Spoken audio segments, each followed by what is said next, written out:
Саламатсыздар, урматтуу Чалкан медиа каналынын көрөрмандары, өлкөбүздө алынган акыркы сааттагы жаңылыктар менен сиздерди тааныштырабыз. Каналыбызга катталып, ой-пикирлериңиздер менен бөлүшүңүздөр.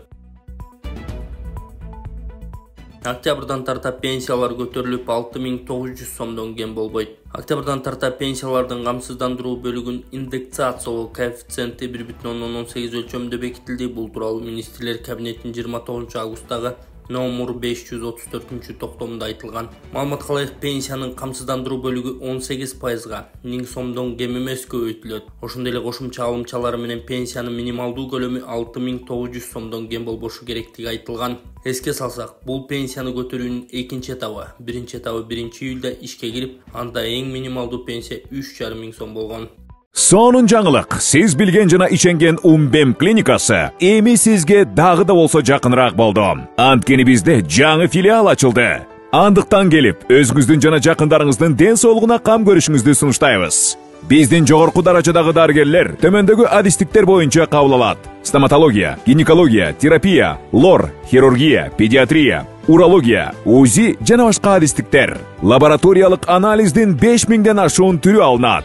Жогорку даражадагы стерилизациялоо. Биздин дарек ВДНХ метросу, Кондратюка көчөсү 2. Телефон номерибиз 8925 103 22 55. Кабыл алууга алдын ала жазылып келүүңүздөрдү суранабыз. Умбем клиникасы. Сиздин ден соолугуңуз, биздин камкордук. Кыргызстанда чыгарылган ИИМге 100 кызматтык унаа тапшырылды. Ички иштер министрлигине 100 жаңы кызматтык унаа тапшырылды. Бул тууралуу аталган министрликтен билдиришти. Бул иш-чарага өкмөт башчы Акылбек Жапаров, ички иштер министри Улан Ниязбеков, анын орун басарлары жана ИИМдин кызматтарынын башка башкармалыктардын, окуу жайларынын өз алдынча бөлүктөрүнүн башчылары катышты. Аталган унаалар ИИМдин 100 жылдыгына карата тапшырылган. Иш-чарада Акылбек Жапаров сөз сүйлөп, бул унаалардын өзгөчөлүктөрү тууралуу кеп кылган. Бул унааларга атайын GPS сигналдар орнотулган жана унаалар качан кайсы жерде жүргөндүгү, керек болсо канча күйүүчү май сарптаганына чейин көзөмөлгө алууга ыңгайлашкан. Унааларды өлкөбүздөгү маанилүү жана өзгөчө маанилүү объектилерди кайтарууга алынган. Күзөт кызматына эл менен түздөн түз иштеген жер-жердеги аймактык тескөөчүлөргө, ыкчам кызматтарга жана коомчулукка сервистик тейлөө көрсөткөн айылдык шаардык ички иштер бөлүмдөрүнө берип жатабыз, деди Жапаров. Анын айтымында аталган унааларды министрлик өз каражатына сатып алган. Аталган 100 унааны ички иштер министрлиги өзү сатып алгандыгын белгилей кетмекчимин. Ички иштер министрлигиндеги күзөт кызматы республика боюнча 4000ге жакын маанилүү жана өтө маанилүү объектилерди кайтарууга алып, алар менен келишим негизинде иш алып барып, андан түшкөн каражаттарга ушундай жаңы унаалар алынды. Ал эми сатылып алынган автоунаалардын баары өзүбүздүн заводдон чыккан. Bir күндө 100 унаа алуу деген мындай сүймөнчүлүктүү учур милициянын тарыхында биринчи жолу болуп жатат, деди ал.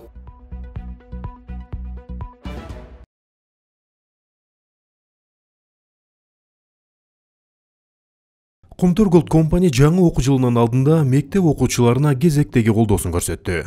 Ысык көл, Түп, Ак суу, Жетөгүз, Тоң райондорунун жана Каракол балыкчы шаарларынын социалдык жактан аз камсыз болгон үй бүлөлөрүнүн балдарына 1 сентябрга карата 400 дана рюкзак канцелярлык товарлары менен таратылды. Мындан тышкары, Жетөгүз райондук билим берүү бөлүмүнүн өтүнүшү менен Кумтөр Кызыл суу айылындагы номер 153, 98 жана 158 мектептеринде материалдык техникалык базасын чыңдоо максатында проекторлары менен 3 интерактивдик такталарды сатып берди. Кумтөр ишканасынын каржылоосу менен бирден интерактивдүү такта жана проекторлорду тапшыруу адемине катыштык. Жалпы эле мындан сырткары ошол эле ишкананын каржылоосу менен райондогу 80 окуучуга керектүү болгон окуу курал жарактары менен камсыз кылынды. Чоң ыраазычылыгыбызды билдиребиз.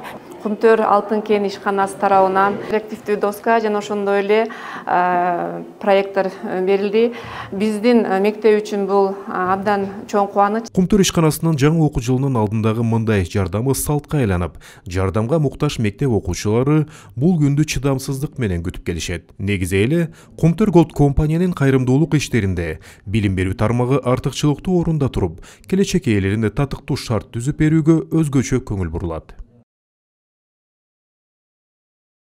Жалган маалымат таратуу сөз эркиндиги эмес, президент Клоп медианын жабылышы тууралуу пикирин билдирди. Өлкө башчысы Садыр Жапаров кабар агенттигинин бир катар суроолоруна жооп берди. Анда Клоп медианын жабылышы өлкөдөгү сөз эркиндиги, иликтөө журналистикасы тууралуу кеп козгоду. Салмаспы журналисттер коомчулугуна Клуб Медиа деген ат менен таанымал коомдук фондун жоюу тууралуу чечимди жогорку сот кабыл алганын жергиликтүү ЖМКлардын бири кабарлады. Бул боюнча сизде маалымат бар беле? Мен деле силерге окшоп маалыматты ЖМКлардан окудум. Бул медианын жабылышы өлкөдөгү сөз эркиндигине терс таасирин тийгизбейби? Эч кандай. Биз 30 жылдан бери анархияны демократия, ушак айыңды сөз эркиндиги деп алмаштырып алганбыз. Азыр эми ошол оорулардан коомчулук айыгып жатат. Бизде сөз эркиндиги болгон жана боло берет. Болгону чындыктай айтып турса, ким болбосун баарын колдой беребиз. Анархия, ушак айың, жалган маалыматтарды таратуу бул сөз эркиндиги эмес. Клуб Медиа ар кандай иликтөөлөрдү жасап келгени маалым. Аны жабуу чечимине дал ушул ишмердүүлүгү себеп болгон жокпу? Иликтөөлөрдү бир жактуу, бирөө жарымдык каралоо максатында иликтеген үчүн жаап жатса керек да. Соттор деле жөндөн-жөн чечим кабыл албаса керек. Далай жолу өзүңөр деле көрбөдүңөрбү? Бир жактуу каралаган, жалган материалдарды таратышкан. Негизи эле өлкөбүздүн жогорку бийлиги иликтөө журналистикасына кандай карайт? Иликтегендердин баарын мейли ким болбосун колдойбуз. Бир гана суранчы эки жактуу иликтешсе, эгер кимдир бирөө уурдап атса же коррупция кылып жатса, сөзсүз көңүл бурабыз, жазалайбыз. Аларсыз деле өзүбүз жазалап жатабыз. Алардын иликтегени да бизге жардам болот. Бирок бир жактуулук, каралоо, душмандык кылуу, жеке кызыкчылык менен иликтеп жатышпайбы? Албетте андайларды колдобойбуз. Болот Темировдун иликтөөлөрүнө кандай карайсыз? Болот Темиров үрө берет, кербен жүрө берет. Анын иликтөөлөрүнө көңүл бурбайбыз деген президент Садыр Жапаров Хабар Медиа агенттигине маек куруп. Шариятыбызда эң көп таргып кылынган нерсе садака бергиле дейт. Ушул өлүмдөрдүн ичинен жагымсыз жаман өлүмдөн, капилет өлүмдөн сактайт деген пайгамбар хадиси бар. Демек дайыма садака берип жүргөн адам жаман акыбалда өлбөйт. Өлүмү жакшы абалда болот. 19 000 каражат калды мынакей эже. Алып коюңуз. Бул балам бешедесте басып кетсем. Кичинекей балам колума алып баган болду. Сүтүмдөн бере албадым. Эл үмүтү фондуна колдоо көрсөткөн ушул эжебизге жардам берген баардык адамдарга Алла разы болсун. 19 000 каражат жетишсиз болуп турат. Ошого кеңири ушул реквизиттерге эжекебиздин жолдошунун М-банкы Курстанбек Б деп чыгат, Мухамбек Б деп Сбербанк чыгат. Туугандар ошого кеңири өзүңүздөрдүн акчаңыздарды салып, которуп кое берсеңиздер болот. Алланын ыраазычылыгы үчүн. Анан бул эжебиз дагы өзү квартирада үйүн сиздерге чагылдырып көрсөтөм. Өзү дагы ошол үйүн сатайын десе же башка нерсени сатайын десе, эжекебизде эч кандай бир каражат жок болгондугуна байланыштуу айла жоктон сиздерден жардам суроого мажбур болуп чыгып турат. Келиңиздер, көп түкүрсө көл болот демекчи. Ушул эжебиздин диагнозу стеома деп оор дарт менен ооруп калганына байланыштуу эжебизге ошондой диагноз коюшкан. Сөөктөрү ушул жанагындай бул жак шал болуп ушул баса албайт да, азыр бутунда тура албайт, эжебиз эшикке чыга албайт. Алла разы болсун. Жардам бергендерге. Эмнени каалайт элеңиз азыр? Ушул балам бешедесте басып кетсем. Кичинекей балам колума алып баган болду. Сүтүмдөн бере албадым. Келиңиздер туугандар, эжебиздин сатарга эч нерсеси жок. Ошол колдон келишинче биздин фонд эл үмүтү фондуна ишенген. Биз ушул 3 жылдан бери иштеп келебиз, билесиздер. Алла насип кылса кайдыгер карабайсыздар деген үмүттө турабыз. Которуп, колдон келишинче ушул видеого лайк басып, болушунча таратып, ушул реквизиттерге ат алып кеткен реквизиттерге өзүңүздөрдүн ыхсаныңыздарды салып, кеңири которуп кетсеңиздер болот. Министр быйыл кышында электр энергия тартыштыгы жаралбайт. Энергетика министри Таалайбек Ибраев токтогул суу сактагычында 12 миллиард 635 миллион метр куб суу бар экенин айтты. Быйыл электр энергия тартыштыгы жаралбайт, алдын алуу үчүн тийиштүү иштер жүрүп жатат. Бул тууралуу Таалайбек Ибраев Спутник Кыргызстан радиосуна маек куруп жатып билдирген. Анын айтымында жыл сайын электр энергиясынын керектөө өсүп жатат. Быйыл жайында жамгыр көп жаады, аймактарда сел жүрдү. Буга байланыштуу эл токтогул суу сактагычында суу көп болушу керек деши мүмкүн. Жамгыр Нарын дарыясынын угунда жааса суу көп болот. Бирок ага карабастан былтыркыга салыштырмалуу суу көп. Өткөн жылы ушул убакытта 11 миллиард 310 миллион кубометр куб болсо, азыркы убакытта 12 миллиард 635 миллион метр куб суу бар. План боюнча 12,9 миллиард метр кубка чейин суу чогулат деп жатабыз. Белгилей кетчү жагдай, жыл сайын электр энергиясынын керектөө 4-6% өсүп жатат. Мисалга былтыр 12 миллиард 400 миллион киловатт саат электр энергиясын колдонсок, быйыл бул көрсөткүч 17 миллиард 800 миллион киловатт саатты түздү. Экономика өсүп жаткан өлкөдө электр энергиясына болгон муктаждык дагы жогорулайт. Мына жакында эле 100 объект тапшырылды. Бул деген жаңы 100 электр энергиясын колдонуучу ишкана пайда болду дегенди түшүндүрөт. Тапшырма коюлган 2027 жылга чейин сырттан электр энергиясын алууну токтотуп, өзүбүздү толук камсыздап экспортко чыгарышыбыз керек. Учурда ушул багытта иштеп жатабыз. ГЭСтер курулуп бүткөнчө тартыштыкты кантип жөөсүңөр деген суроо болушу мүмкүн. Кийинки жылга Казакстан, Россия, Түркмөнстан менен 3,4 миллиард, ал эми Өзбекстандан 500 миллион киловатт саат электр энергиясын алууга келишим бар. Ал эми быйылкы боюнча дагы өзүнчө келишим түзүлгөн. Кийинки жыл боюнча айтсам келишимдин документтери даяр. Бул сөзсүз түрдө алгыла дегендерди билдирбейт. Жетишпей калса алабыз. Энергетика дайыма резерв болушу керек. Анткени ар кандай кырдаалдар болуп калат, деди Ибраев. Ал ошондой эле өлкөдөгү энергетика тармагына ири инвестицияларды тартуу үчүн орчундуу иштер аткарылып жатканын белгиледи.